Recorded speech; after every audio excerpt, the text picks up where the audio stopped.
Channel. My name is Chinyere. If this is your first time of ever watching any of my videos, thank you so much for actually considering clicking on this video to watch today, and I hope that you are moved enough to subscribe to my channel to join this journey through my life on YouTube.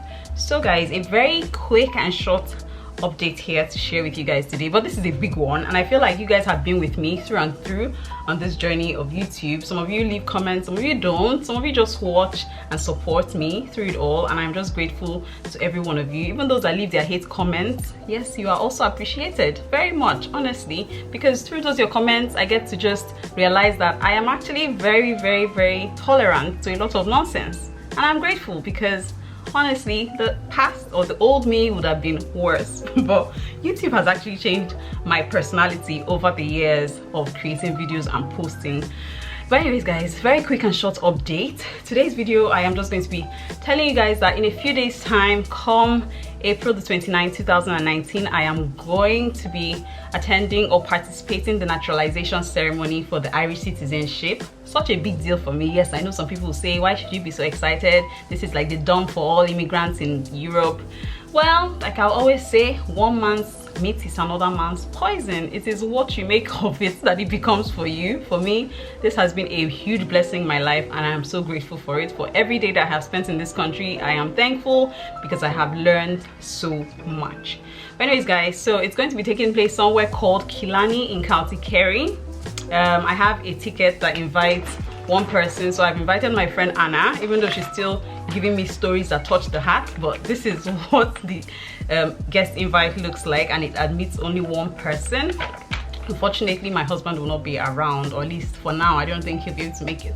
But anyways guys, I'm so excited and I'm so grateful for this opportunity. I remember the first time I walked out of the airplane here in Ireland. I remember that morning so much when I arrived and I walked out of the airplane, and it was like the cold rush of wind that hit my face was like, oh my god, nobody warned me about this. Mommy, where are you? I want to go back home right now. And then by the time we got into the car and we're driving down to my husband's apartment, I got to see the roads, and it was so clean and beautiful. It looked so much like what Abuja looks like. Honestly guys, it doesn't look any different from what we have in Abuja in Nigeria.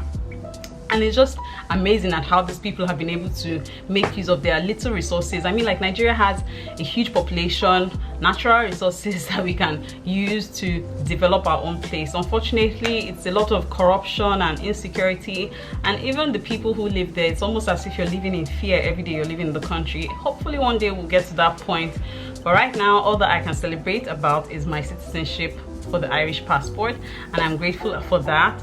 Luckily for me, the Nigerian government allows you to claim dual citizenship, so I won't have to renounce the one that I have with Nigeria, and so I'm glad that I still have that one. Nigeria will always be home for me. I'm grateful for the Nigerian experience that I had as a younger lady, and I will never trade it for anything. But right now, this is progress for me, and this is what it means. I know that I'll probably look at that passport every morning and I'll be like, oh my god, is this actually happening to me? Is this what it looks like? Is this what it feels like? Like right now, I can travel through the airport and not go through that annoying queue. If you know the queue I'm talking about, that non-EU queue, it is annoying. And when you get there, they'll ask you this series of questions every time you go back there. But I'm just glad that those days are over. But so far so good. I'm grateful that living here, I have tried my best to be a good representative of my own country. I know that Nigeria is one thing to be an immigrant in this part of the world. It's another thing to be a Nigerian immigrant. All the odds are against you. You have to work like 3 times harder than you have ever worked in your life, basically. And every time you introduce yourself to someone, you're just looking at their face, waiting for that expression that makes you feel like you have done something, or someone else has done something that makes them think that you are part of the lot. But anyways, we'll keep on striving hard to prove ourselves different from whatever it is that, I mean, like, I don't even know whether it is the government that has messed us up, or if it's just we as a people that keep messing things up. Because some people get to also travel outside the country and they have these opportunities, but they still get themselves in the mess sometimes. But anyways, hopefully we will all learn our lessons one day and things be much better for us. But anyways guys, I just wanted to come and share this good news with you guys because it's really huge for me, and I am really grateful that this day has finally come. Thank you so much for everybody who has joined me through on this journey with YouTube, everyone who has subscribed to my channel and liked my videos. This means a huge lot to me. When I go over to Kerry for that day, I hope that I'll be able to vlog the trip and also vlog the ceremony, because I have a dashing dress to wear for the occasion. Of course, we have to represent very well. And if you have lived in Kerry, if you know anything about Kerry, that I don't know anything about the place, I only know that they say it's about 3 to 4 hours away from Dublin by train, but I've never been that far before. I'll only be spending one night there, and I hope that it's a memorable one. And so guys, thank you so much for watching this video. Don't forget to like and subscribe to my channel and enjoy the sunshine, because this does not get to happen all the time in this part of the world. I'm so grateful that we have sun today and we can actually dress up in the ways that we always want to dress up, without the jackets, of course. Well, a couple of you have sent me emails, and most of these questions have been sent to my email. Where's this one? So this particular one was sent by a young lady by the name Favor, and she was wondering if she could practice here as a microbiologist in Ireland. So I had to ask someone. Of course, I'm not a microbiologist. I am still in medical profession, but I don't know everything that has to do with every profession. So I had to ask someone, and the person said that if you have experience in quality control or quality assurance, because microbiology has different aspects to itself, like the agricultural, industrial, not just the medical part of itself. So if you have all of those specialties or specializations, then you have an edge to apply for a job as a microbiologist here directly, especially if you have been able to attain the level 8 or level 9 education system with the level 8 or level 9, which is like the master's program. If it's just a BSc or HND that you have, then you have to do a conversion course, which is another BSc that will allow you to now do a master's program to be able to now specialize in an area of microbiology. So they also said that if you have you might have a Nigerian degree and you can come in through direct entry to do a BSc here, but since you don't have an EU qualification, then that will be a disadvantage for you unless you are specialized in a certain field. Like if you have done like quality control biology, or if you have masters in medical micro, then that will be an advantage for you.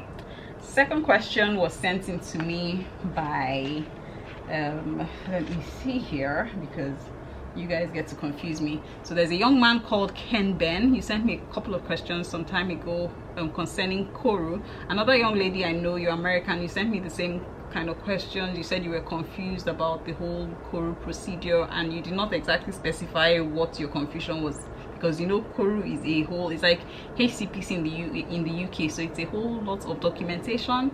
So I'll need you to please specify what exactly your confusion is. But this one comes on and he says, there's some questions on the Koru website, and one of them is this one about what are the professional activities undertaken by a profession in your country in which your qualification was obtained. So you need to just answer questions, this kind of questions. What kind of professional activities were undertaken by your profession in the country? So basically they also need to know what modalities you have been able to work with, if you have any specialization, if you have any level of specialization with using a CT unit or an MRI unit or an ultrasound unit. They just need to know if you have been trained in using those modalities. And then the second question you asked here is specify in details which activities within your profession you are not entitled to undertake. So in a country like this, for radiographers to give injections, which I actually got to do in Nigeria for procedures like a fluoroscopy when we're doing IVU. Yeah, so I gave a few patients injections back home and I was really good at it. But here you need to get a certification to be able to administer injections. And for people who work like in units like CT, MRI, who get to administer injections to patients, they'll need to do some like 2 weeks course. I think it's like a 2 week or I can't remember how long it lasts though, but while I was in the hospital environment, I remember a couple of my colleagues did that course, or is it 6 months? I can't even remember, but I know that they have to do that course and then they start practicing by setting IV lines for patients and stuff like that. So if you do not have that qualification, then that's something that you can say you are not entitled to partake in your country. What level of autonomy does your profession have in your country? You could say that you can get to work by yourself if you have done calls by yourself. How many calls have you done? You can just give an average of the calls that you have done. You're able to work by yourself. Have you done any leadership trainings that allows you to work by yourself in a hospital environment? And yeah, that's basically what they want to know. If you need to work under the guidance of anybody, you have to specify that. It's not anything that when you come here they will still not train you to be able to work. So it's basically you applying and then being able to secure an interview. That's the major part of the whole process. If you're able to secure an interview with a hospital, that'll be able to maybe do a Skype interview with you, or they can invite you into the country to do an interview with them, then that'll be workable for you. But if not, then the filling of these forms is actually the least of your problems, to be honest.